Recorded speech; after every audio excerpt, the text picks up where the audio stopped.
Hi friends, today we are going to discuss the topic semaphores. In this presentation, we are going to discuss semaphore implementation with no busy wait, implementation of wait and signal methods, problems with semaphores. So now we continue with semaphore. So what is a semaphore? So semaphore is called a synchronization tool. Means in process synchronization, to avoid the race condition, we use the semaphores. Basically it is an integer variable. Based on the value in that variable, we restrict the process enters into the critical section. We know that a program is divided into three sections: entry section, critical section, exit section.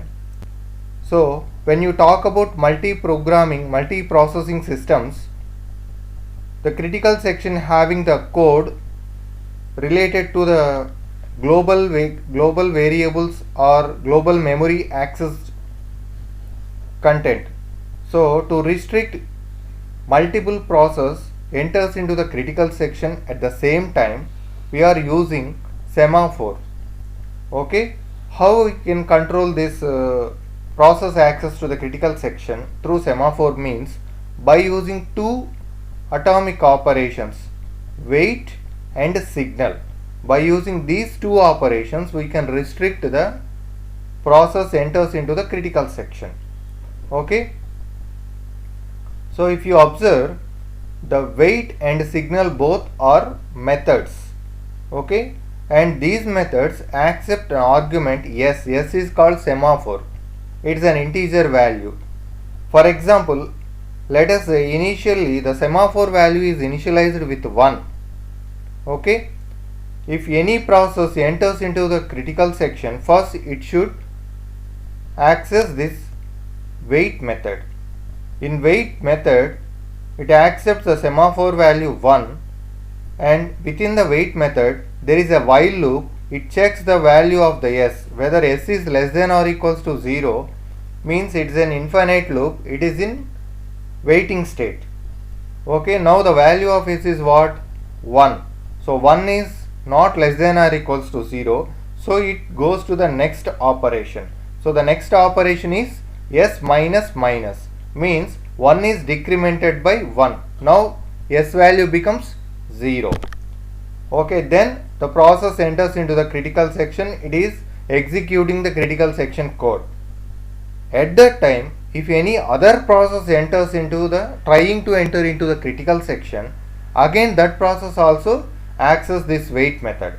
Now what is the s value? Now the s value is 0. So it checks the condition while s less than or equals to 0. Now s value is 0. 0 is less than or equals to 0 is true. So the second process is in waiting state, means it cannot go further. Okay, that means when one process executing the code into the critical section, no other process enters into the critical section. For example, the first process completes the code in the critical section. It then enters into the exit section. There the method is signal available. In signal method, it simply increments the s value. Now what is the s value? S value is 0. It is incremented by 1. So at that time, P2 is continuously waiting. Now the s value becomes 1. So this condition fails. Now P2 is accessing the next operation. It decrements and enters into the critical section. So in this way, we can restrict the process enters into the critical section. So whatever the implementation we are discussing so far, that kind of semaphore is called binary semaphore. Binary semaphore means we are using only two values, 0 and 1, for implementing the semaphore.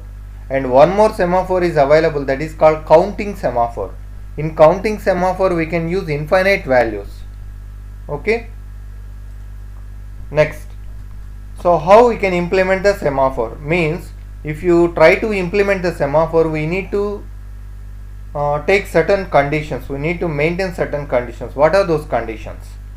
So here the first condition is must guarantee that no two processes can execute wait and signal on the same semaphore at the same time. Means no two processes can execute wait and signal.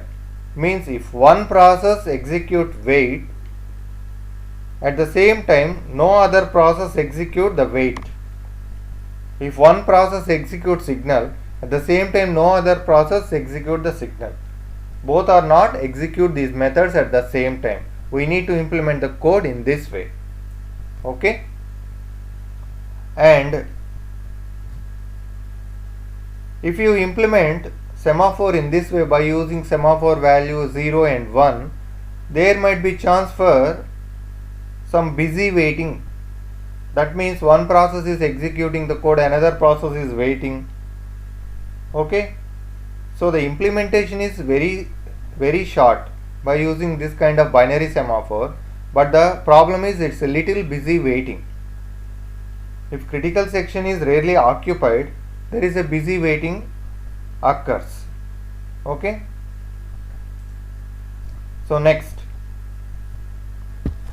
so for that we need to implement the semaphore with no busy waiting. So earlier we implement the semaphore with 0 and 1 binary semaphore. There we may get the chance for busy wait. Now we can modify the semaphore implementation in such a way that there is no busy waiting. So here what we need to implement is, here every semaphore, see the first point, with each semaphore there is an associated waiting queue. That means we need to maintain a waiting queue for each semaphore, and each entry in waiting queue has two data items. So whatever the items you are entering, we are putting into the waiting queue. That item having two data items internally. What are those? One is storing for value, one is for pointer. It is just like linked list representation. One part is store the data integer value, another part is storing the next record address. And this semaphore also implementing two operations, those are block and wake up. So the block operation place the waiting semaphore into the waiting queue. Suppose waiting process. Suppose one process is in critical section. If any other process comes, it takes that process and put it into the waiting queue. That is, it is blocking that process. Wake up method. Wake up method means it gets the process from the waiting queue and place it in the ready queue. That means if the process in the critical section completes its execution, automatically whatever the process available in the ready queue, whatever the process is in the waiting state, that process is taking forcefully and put it into the ready queue. That is called wake up operation. By using block operation and wake up operation, and by using linked list kind of representation, and by using waiting queue associated with each semaphore, you can implement the semaphore with no busy waiting. Now we will see the code. So here this is a wait method and this is a signal method. We are using the linked data structure. So here we are taking the address of the semaphore, pointer variable. Okay. So when any process enters into the wait method, it decrements the value. Then check the value, and for example the value is 1 initially, it decrements the value. Now the value is 0. We talk about the first process trying to enter into the critical section. Initially the semaphore value is 1. It decrements the value by 1 means the value is 0. Now it checks the condition. If that value is less than 0. If that value is less than 0, no, it is not less than 0. So the process enters into the critical section. If at the same time if any other process comes, again it decrements the value. Means 0 becomes -1. Now it checks the condition. -1 is less than 0. Now add this process to sroof list. Means the process 2 is in waiting state, so that it is added to the list. And block operation. Okay. Now after completion of the first process in the critical section, then it goes to the signal operation. Now the signal value, in the signal operation, the value is incremented, and check the condition. Okay. Check the condition. If the condition is meeting, remove a process P from list. Means if the condition is true, it removes the process available in the waiting queue. That means earlier we blocked that process and put that process in the waiting queue.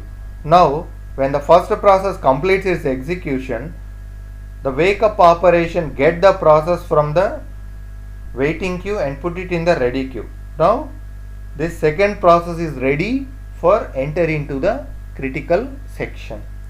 So here the difference between the previous implementation and this implementation is, this implementation, when the condition meet in the signal section, it automatically gets the process in the queue and assign it.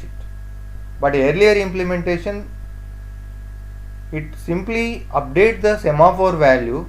Maybe the waiting process gets the access to the critical section or may wait some time. So we cannot predict it. So that is the advantage of implementation of semaphore with no busy waiting. Okay. Now problems with semaphores. Even though we are maintaining separate queue and we can avoid the busy waiting, there are certain problems with the semaphore. So most of the problems occur while implementing the semaphore. Means in semaphore we definitely write the signal and wait operations. So usage of this signal and wait operations, proper usage is important. If you improper use the signal and wait operations, the program is going into the deadlock situation. Means just now in the examples we are talking about simply two processes and the program having one wait method and one signal method. But in the real time, maybe the program having multiple wait methods and multiple signal methods. For each process there is different methods, different critical sections, so many things. At that time we need to take care while writing the signal and wait operations, and maintain the order of these operations is very important. That is the problems with the semaphores. Okay. So thank you.